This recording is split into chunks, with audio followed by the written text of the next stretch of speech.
ଆଜିର ରାଶିଫଳ।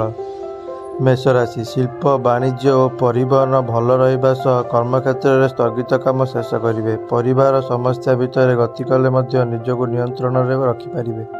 ମୂଲ୍ୟବାନ ଜିନିଷ କ୍ରୟ ପାଇଁ ମନ ବଳାଇ ପାରନ୍ତି।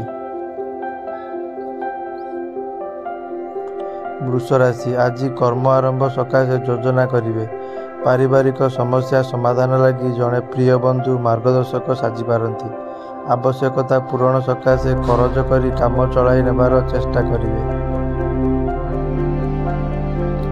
ମିଥୁନ ରାଶି। ଆଜି ପ୍ରତ୍ୟେକ କାମ ଭଲରେ ହୋଇଯିବ, କିନ୍ତୁ ପାରିବାରିକ କଥାକୁ ନେଇ ଡିପ୍ରେସନକୁ ଯାଇପାରନ୍ତି। ମିଥ୍ୟା ଅଭିଯୋଗ ସକାଶେ ଅନ୍ୟ ଉପରେ ବିରକ୍ତ ହେବେ।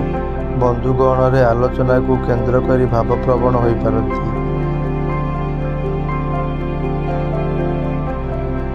କର୍କଟ ରାଶି। ଗୋଳମାଳିଆ ପରିସ୍ଥିତିରେ ମଧ୍ୟସ୍ଥତା କରିଥିବାରୁ ଅନ୍ୟକୁ କୈଫିୟତ ଦେବାକୁ ପଡ଼ିପାରେ। ସମ୍ପର୍କୀୟଙ୍କ ସହ ମିତ୍ରତା ବନ୍ଧନରେ ଆବଦ୍ଧ ହେବେ।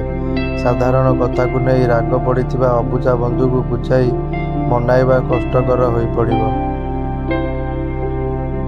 ସିଂହ ରାଶି। ପାରିବାରିକ ସହଯୋଗରେ ଚେଷ୍ଟା କରୁଥିବା କାମ ପାଇଁ ଖୋରାକି ମିଳିଯିବ। ଧର୍ମଚର୍ଚ୍ଚା, କଳା, ସାହିତ୍ୟ ଓ ସଭା ସମିତିରେ ସମସ୍ୟା ସମାଧାନର ରାସ୍ତା ଖୋଲିପାରେ। ବନ୍ଧୁଙ୍କ ସହ ଆଲୋଚନା କରିବାର ସୁଯୋଗ ଲାଭ କରି ଖୁସି ରହିବେ। କନ୍ୟା ରାଶି। ଫେରନ୍ତା ରାସ୍ତାରେ କୌଣସି ବ୍ୟକ୍ତିଙ୍କୁ ଅପେକ୍ଷା କରି ବ୍ୟସ୍ତତା ଅନୁଭବ କରିପାରନ୍ତି। ପରିବାର ଓ କର୍ମକ୍ଷେତ୍ରରେ ରହିଥିବା ବ୍ୟତିକ୍ରମ ବିଷୟ ଚିନ୍ତା କରି ବିଚଳିତ ହେବେ। ରୋଗ, ଋଣ ଓ ପରୋକ୍ଷ ଶତ୍ରୁତା ମାନସିକ ସ୍ଥିତିକୁ ବିପ୍ଳବ କରିପାରେ। ତୁଳା ରାଶି। ମନ ଅନୁଯାୟୀ କାର୍ଯ୍ୟ ହାସଲ ନ ହେବା କାରଣରୁ ମନରେ ଅସ୍ଥିରତା ସୃଷ୍ଟି ହେବ। ଅର୍ଥନୈତିକ ଉନ୍ନତି, ସାମାଜିକ ପ୍ରଗତି, ଆନୁଷ୍ଠାନିକ କ୍ଷେତ୍ରରେ ସଫଳତା ହେତୁ ଖୁସି ରହିବେ।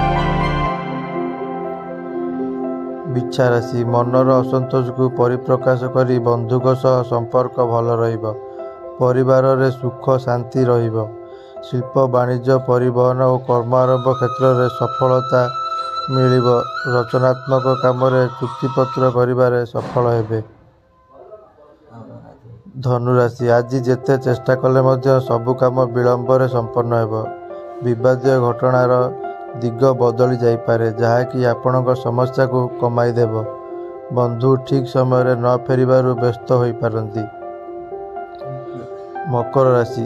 ଆଲୋଚନା ପରିସରରେ, ସଭାରେ, ତର୍କ ଓ ବିବାଦରେ, ଆଇନ ଅଦାଲତରେ ସ୍ଥଗିତ କାମକୁ ପୂରା କରିବେ। ବକେୟା ଅର୍ଥ ଆଦାୟରେ ଜଣେ ବନ୍ଧୁ ସାହାଯ୍ୟ କରିବାକୁ ଆଗେଇ ଆସିବେ। ଅନ୍ୟ ଦ୍ୱାରା ପ୍ରଭାବିତ ହୋଇ ବିବାଦୀୟ ଘଟଣାରେ ହସ୍ତକ୍ଷେପ କରିବା ଠିକ୍ ହେବ ନାହିଁ। କୁମ୍ଭ ରାଶି। ଆଜିର ଯାତ୍ରା, ବ୍ୟବସାୟ, ପ୍ରତିଯୋଗିତା ଏବଂ ପ୍ରଶାସନିକ ଆଲୋଚନା ସମସ୍ୟା ଠିକ୍ ହୋଇଯିବ।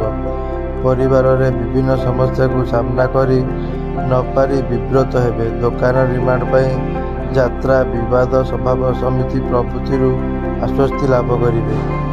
ମୀନ ରାଶି। କର୍ମକ୍ଷେତ୍ରରେ ଆତ୍ମୀୟତାର ସହ କାମ କରିବେ। ସତ ପ୍ରତିବଦଳରେ ଓଲଟା ଫଳ ପାଇବେ। ଶାରୀରିକ ସୁସ୍ଥତା ଅକ୍ଷୁଣ୍ଣ ରହିଥିଲେ ମଧ୍ୟ ଘରୋଇ ବ୍ୟାପାର ନେଇ ଅଶାନ୍ତ ହେବେ।